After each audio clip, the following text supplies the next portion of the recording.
Israel और Hamas के बीच जंग में पिस रहे गाजा पट्टी के लोगों के लिए आज का दिन भी काला निकला। राहत और शांति की चाह में बैठे इन लोगों के हिस्से में आई आज भी धमाकों की गूंज और कंक्रीट के मलबों में दबी मासूमों की चीख पुकार। गाजा के हेल्थ और इमरजेंसी सर्विस में लगे लोगों पर सिस्टमैटिक हमलों के क्रम में इजरायली सेना ने आज एक बार फिर बेतलाहिया में एक अस्पताल को निशाना बनाया।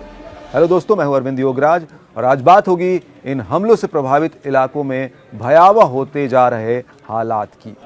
गाजा पट्टी पर इजरायली सेना की कार्रवाई पूरी ताकत के साथ जारी है। कमाल अदवान अस्पताल की ओर से जारी बयान में कहा गया कि इजरायली सेना ने मंगलवार को 5वीं बार उनकी बिल्डिंग को निशाना बनाया। अस्पताल के प्रमुख ने इस हमले को भयावह और निर्दयी कहा है। उन्होंने बताया कि उत्तरी गाजा में इजरायली ड्रोन्स ने हमले किए जो हेल्थ सर्विस में लगे उनके लोगों पर टारगेटेड थे। उत्तरी गाजा के इस अस्पताल को इजरायली सेना ने आज 5वीं बार निशाने पर लिया है। आज के इन ताजा हमलों में इजरायली सुरक्षा बलों ने अपने ड्रोन से अस्पताल पर छर्रे भरे बम गिराए, जिससे वहां कई लोग घायल हो गए। अस्पताल पर हो रहे इजरायली हमलों में जख्मी लोगों का इलाज अब कहां किया जाए, गाजा प्रशासन के सामने सबसे बड़ा सवाल इस वक्त यही है। अच्छा, आगे बढ़ने से पहले अगर आप इस चैनल पर नए हैं, देश और दुनिया की कड़क खबरें जानना चाहते हैं तो इसे सब्सक्राइब जरूर कर लें। तो इजराइल के ताजा हमलों में अस्पताल के 3 मेडिकल स्टाफ घायल हुए हैं, जिनमें से एक की हालत गंभीर है और उसी अस्पताल के ऑपरेटिंग रूम में उसकी सर्जरी की जा रही है जिसमें वो घायल हुआ था। अस्पताल प्रमुख ने कहा कि हम इस हिंसा और अत्याचार से थक चुके हैं।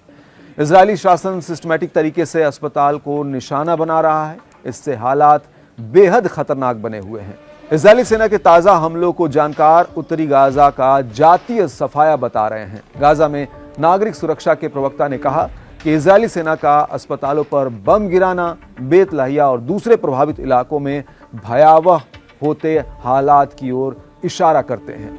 उनके अनुसार इजराइल गाजा पट्टी के उन्हीं इलाकों के लोगों पर हमले कर रहा है जो पहले ही करीब 2 महीने से पर्याप्त भोजन और पीने के पानी की भीषण कमी से जूझ रहे हैं। इससे पहले गाजा के सिविल डिफेंस ने कहा कि इजराइल ने उसके नागरिक सुरक्षा सिस्टम को बाधित कर रखा है। इजरायली सेना ने लगातार 42वें दिन उत्तरी गाजा में उसके वाहनों को जाने से रोक दिया। इससे गाजा के लोग बेसिक ह्यूमन नीड तक के लिए तरस रहे हैं। गाजा के लोग इस वक्त सामना कर रहे हैं बम और भूख के डबल हमलों का।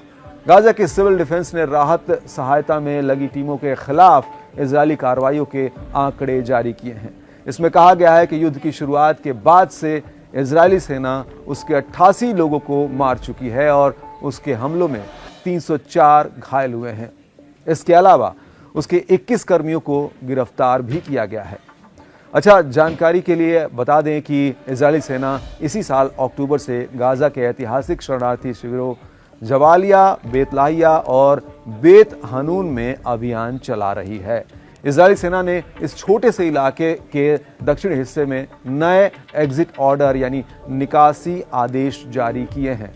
उधर हमास ने इजराइल की सेना पर आरोप लगाया है कि वो इलाके को जबरन खाली कराने के लिए लोगों पर बमबारी कर गाजा के उत्तरी किनारे से एक बफर जोन बनाने की कोशिश कर रही है।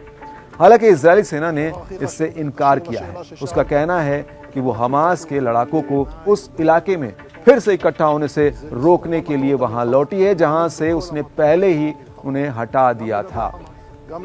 इस बीच इजरायली सेना ने मंगलवार को गाजा पट्टी के दक्षिण में स्थित खान यूनिस शहर के उत्तरी जिलों को खाली कराने का हुक्म जारी कर दिया है। सेना ने एक्स पर एक बयान में कहा कि अपनी सुरक्षा के लिए आपको तुरंत क्षेत्र खाली कर मानवीय इलाकों में चले जाना चाहिए। वहीं हमास पर इजरायली बंधकों को रिहा किए जाने का दबाव बढ़ गया है। अमेरिका में राष्ट्रपति पद का चुनाव जीत चुके डोनाल्ड ट्रंप ने एक्स पर जो लिखा उससे इलाके में तनाव बढ़ गया है।